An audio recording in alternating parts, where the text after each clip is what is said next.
కాంగ్రెస్ ఇప్పుడు కొత్తగా inheritance tax అంటే వారసత్వ చట్టం అనే చట్టాన్ని తీసుకొని వస్తాము.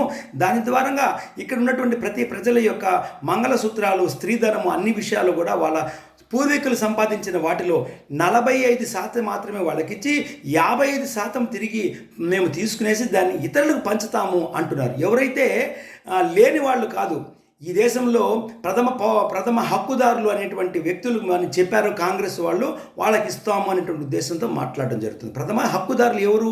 మన్మోహన్ సింగ్ ద్వారా ముస్లింలు.